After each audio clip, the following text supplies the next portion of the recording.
Okay, The Great Gatsby by F Scott Fitzgerald. Okay, so we're going to start with chapter 1.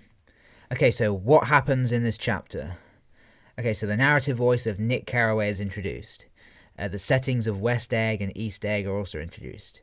Nick goes to Daisy's for dinner. The main characters are introduced: Tom, Daisy, and Jordan.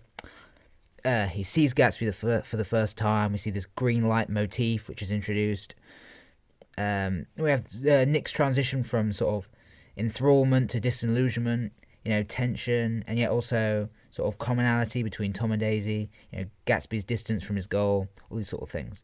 Okay, so form, language, and characterization. So we have a metafictional narrative. Nick controls how the events of the story are told. You will have non-linear narrative. Nick refers to events in the future, his relationship with Gatsby, and what the man meant to him, yet does not elaborate on any specifics or reveal Gatsby's fate. So, non-linear. Nick is characterized as a trustworthy narrator, as he says he is inclined to reserve all judgments. Yet he says Gatsby represented everything for which I have an unaffected scorn, which signals to the reader that Nick may not actually be a reliable narrator. We have a description of Tom. He seems to say, just because I'm stronger and more of a man than you, kind of thing. He's one of those kind of people. He seems to be one of those kind of people that thinks they're better. Okay, so Nick's elevated prose style uses complex lexis and sentences such as, the most of these confidences unsought, frequently I have feigned sleep, preoccupation, or a hostile levity, when I realized by some unmistakable sign that an intimate revelation was quivering on the horizon. So we have this objective narrator, perhaps. Gatsby is referred to twice in conversation, but we never learn more, except though through the sort of tantalizing glimpse of him at the end of the chapter, which establishes a sense of romance and mystery. And then we get Tom's physical description. Okay, we have the musical imagery for Daisy's voice. Her voice is described as low, thrilling, a murmur. It's rumoured to make people lean towards her. We have this siren-like quality. Okay, so we have the imagery of lightness and innocence surrounding Daisy and Jordan, sort of angelic qualities.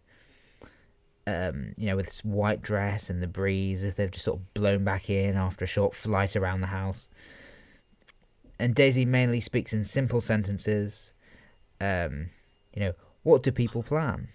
So we have this innocence and naivety. Similarities in the characterization of Tom and Daisy. There was a look of defiance, is the quote, a look of defiance.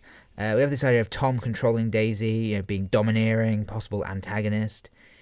Change from buoyed up as though an anchored balloon to balloon slowly to the floor. Characterized as having two shining, arrogant eyes and a hard mouth. Contrast with the characterization of Gatsby. He's more secure and steadfast through his stance. And there's this idea of trembling. Okay, so structure of chapter 1.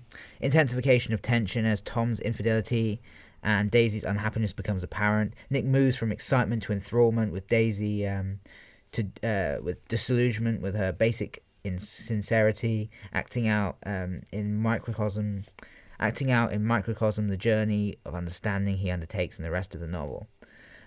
Okay, so narrative perspective. So it's first person, retrospective narration, which begins with reflection and foreshadows tragedy. So Nick seems self-conscious and keen to defend his own moral superiority. All perspectives on characters are focalized through Nick's judgmental perspective. His initial reflections act as a framing device and prejudice against Daisy, Tom, and the world that they represent. Nick is either established as a sort of moral figure who will guide us on the journey through the dark world, or can be perceived as an unreliable narrator who forces events into a moralistic kind of patter, a single window. Okay, so setting of chapter 1. Gatsby and Tom's home, both symbolic of the nature of their wealth. Gatsby's desire to emulate a world of tradition, Tom's arrogance. Gatsby's mansion is a symbol for his persona, imitation, the metaphorical description of the house having a thin beard of raw ivy, suggesting sort of disguise. Gatsby is not what he appears to be. Okay, so the physical divide between East and West Egg, but their similarities from the air. Two luxuries which represent symbols for the larger idea of the separation between the classes in America. West Egg as the less fashionable of the two, which gives the impression that East Egg's white palaces that glittered represent establishment, established wealth, and the fashionable. The separation of East and West Egg could be used to foreshadow the symbolic distance between Daisy and Gatsby. The introduction of the symbol of the green light, but which we'll get to in the end. So that's chapter 1. Okay, so Gatsby chapter 2. What happens in this chapter? So we have the Valley of Ashes introduced, as well as the symbol of Dr. T.J. Eckelberg and the eyes of Eckelberg. Tom's violent personality, we get to see that. Nick is dragged to meet Myrtle. Wilson is introduced. Tom and Myrtle's party. The apartment in New York. Tom breaks Myrtle's nose. Then we have Nick's drunken ambiguity at the end. Okay, so form, language, and characterization of chapter 2. So we have further references to Gatsby from Catherine, which builds up this myth that surrounds the character. And Nick informs us from the outset that this chapter will be about meeting Tom's mistress, arguably prejudice us against Myrtle and Tom. So structure. The move from the Valley of Ashes to the apartment emphasizes the ability of privileged characters to escape into fantasy worlds. However, the atmosphere is sort of theatricality and falsivity, and the eventual explosion of violence warns the reader that this can only be a temporary escape. So they go into this sort of fantasy false world, but with all this violence, it shows that there's something wrong with it all. Okay, so narrative perspective. Perspectives on characters continue to be focalized through Nick.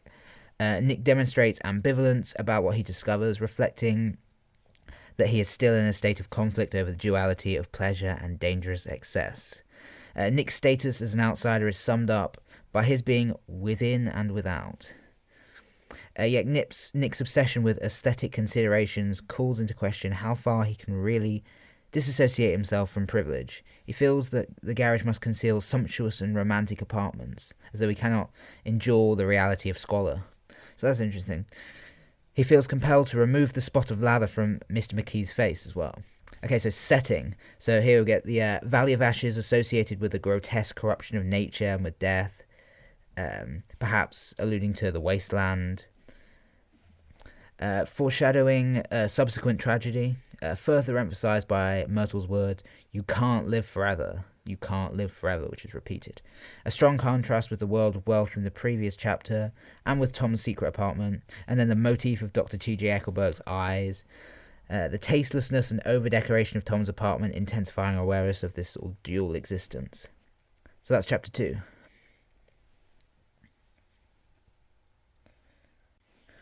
Okay, so Gatsby chapter 3. What happens in this chapter? Okay, so Nick is invited to Gatsby's party. The gossip surrounding Gatsby creates a sense of elusiveness, mystery. We see owl eyes in the library, we get to meet Gatsby, and then we return to the sort of narrative on everyday life. Okay, so form, language, and characterization. The dialogue highlights that the guests are obsessed with image and with rumours. We have this imagery of moths for the guest. Moths are very key sort of image. Imagery associated with consumption, the ravages that have to be repaired. The oranges and lemons are returned as pulpless halves. The quote is pulpless halves. Imagery and physical details associated with brightness, extravagance, and excess. There's the use of colour, blue gardens, yellow cocktail music. The language is used to create a sense of the loss of individual identity as voices become an opera, spilled, tipped. They dissolve and form, or like swirls, quote swirls. The sense that reality itself can be manipulated, adding to the sense of unreality, myth, bathos, or sort of falsity even. We have this premature moon produced, no doubt, out of a caterer's basket. So Gatsby is characterized as putting on an act, formality of speech. We have this formality of speech, or just missing being absurd. He's picking his words with care. The quote is picking his words with care. Fitzgerald also juxtaposes Daisy's voice as being like a siren in chapter 1, with Gatsby's having one of those smiles with a quality of eternal reassurance. Okay, so structure. The first part of the chapter charts the growing chaos and loss of inhibition at Gatsby's parties, creating a sense of moral collapse. The escalation of rumours surrounding Gatsby intensifies the mystery and tension. The chapter builds towards the arguably anticlimactic, pathetic moment when we meet Gatsby and cannot help but be disappointed by his inability to live up to the preposterous myths surrounding him. He is just a man of about my age. That's the quote. Creates irony as Nick first presents nothing at all great about Gatsby. So there's nothing great about him, even though the title says he is the Great Gatsby, which is interesting. The breakdown of the party into discord is foreshadowing the destructive consequences of wealth, which is revealed later, especially the violent imagery used to describe the car crash. The tantalizing mystery of Jordan's conversation with Gatsby is also a really interesting structural thing. Narrative perspective. Nick's growing seduction into the world of the party, which could suggest that his lack of moral fibre. The scene had changed before my eyes into something significant, elemental and profound. That's the interesting quote, that one I just said. He also demonstrates the ability to be self-depreciating and to admit his own limitations. The importance to Nick of his sense of connection with Gatsby upon their meeting is also shown. Nick's acknowledgement that his own storytelling is creating an illusion for the reader of the importance of all the events so far. And there's Nick's aesthetic obsession, attention to detail, and conviction of his own honesty. Okay, so setting. The isolation of Gatsby's mansion, to which the people have been born out, reflects a sense of, his own isolation. The voice of Allies is used to draw attention to the sort of theatricality of the books. He says, a regular Belasco. Specifically praising the realism of the illusion that they provide. Obviously, Belasco is the theatre guy. Specifically praising the realism of the thing. Gatsby is no more than a stage show who is using his house as a prop to disguise his real personality. Allies has this moral vision, connotations of wisdom through the owl. He says, if one brick was removed, the whole library was liable to collapse, which foreshadows how Gatsby's life will collapse around him once his true character is revealed by Tom. He also says this quote, Mr. Nobody from Nowhere.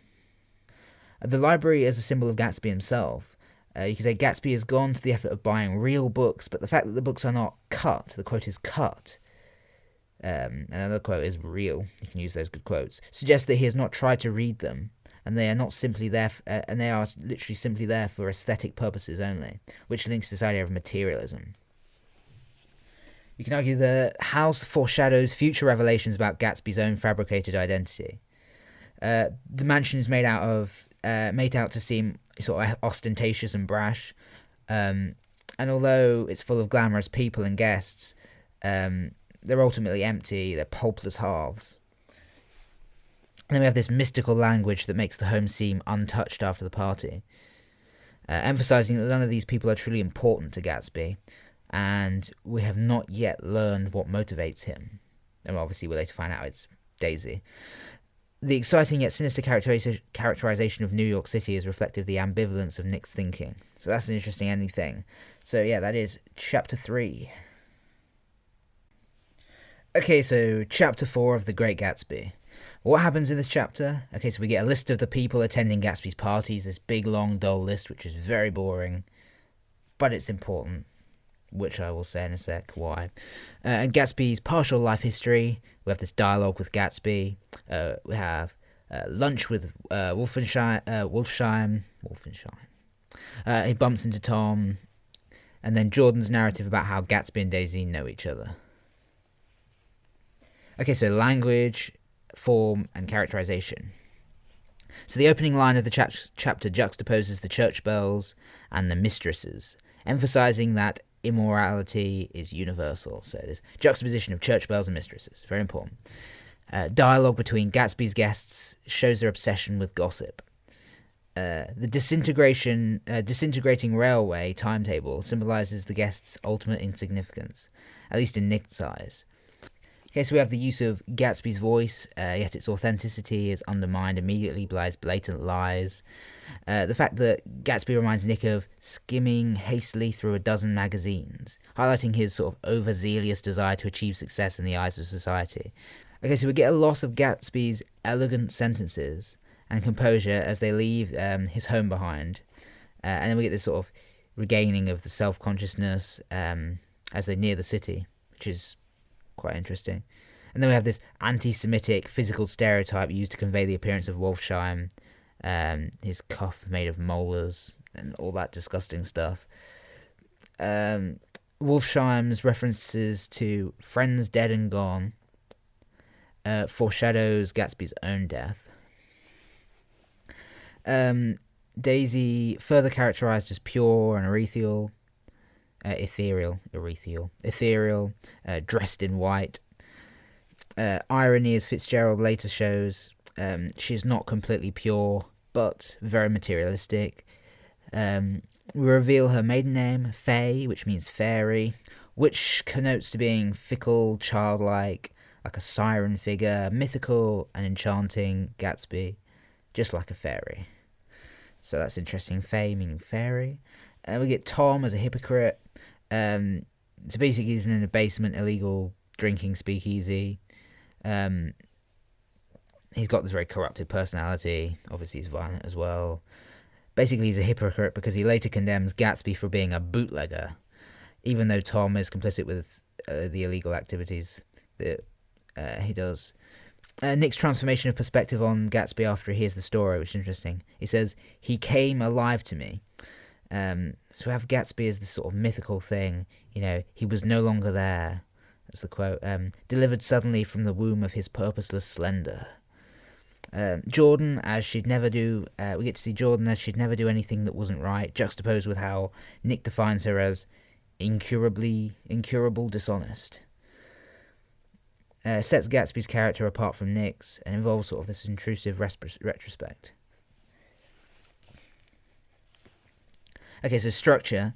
It's in 3 parts, really. We have this ludicrous sounding guests, Gatsby's party. We have Nick's trip to New York with Gatsby, and then Jordan's perspective. It slows the pace of the novel and builds excitement and tension as the reader is slowly told the different pieces of Gatsby's story. Nick is initially somewhat disillusioned with Gatsby, who has little to say, and is dismissed as not being a person of consequence to him. And then came the disconcerting ride.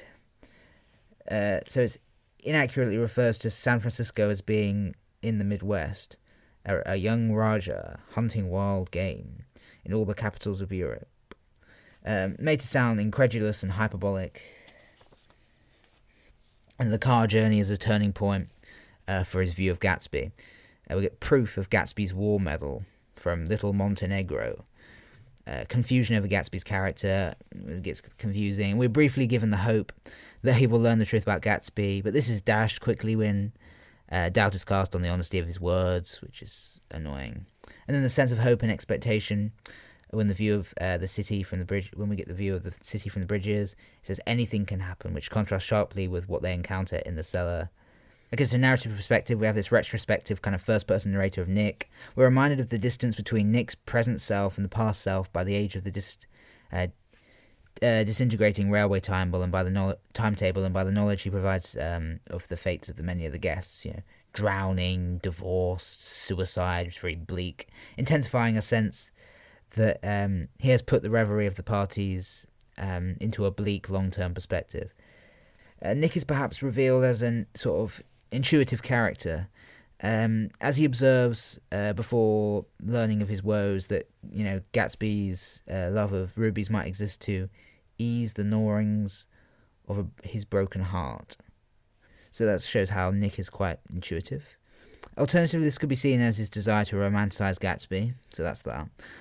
Jordan's first-person narrative is interesting. It's very, very slow pace. Less literary and less complex, more straightforward writing style contrasts with the sort of complex style of Nick's descriptions in the chapter. We're filtered through Nick's perspective, yet specifics such as October 1917 helps the reader trust the reliability of this perspective, the details. So at the end of the chapter, Nick shows a desire to move away from Gatsby and Daisy and to enjoy his own romantic life. But there is a sense that he's doomed to feel inferior to Gatsby and Tom because he lacks a love that he can sort of idealize in the same extent. It says, no girl whose disembodied face floated along the dark cornices and blinding signs. Is Nick doomed to live through other sort of perhaps... So, is Nick doomed to live through others because he cannot feel with sufficient intensity? Interesting question. Okay, so setting, we have to... having to pass through the Valley of Ashes to reach the bridge. The city is seen from the bridge as all... The city seen from the bridge is always the city seen for the first time. It's the quote. Of this romanticism, exciting and thrilling, new beginnings. It's the beginning of Nick's relationship with Gatsby. And it juxtaposes the Valley of Ashes. And then the encounter with the hearse. I was glad that the sight of Gatsby's splendid car was included in their somber holiday. In 1920s America, materialist sort of conspicuous consumption was viewed more important than life itself, which is quite sad. This car. The darkness of the cellar, when they meet Wolfsheim, this half-darkness, interesting setting. It connotes with sinister behaviour and criminal activity. So yeah, that is chapter 4.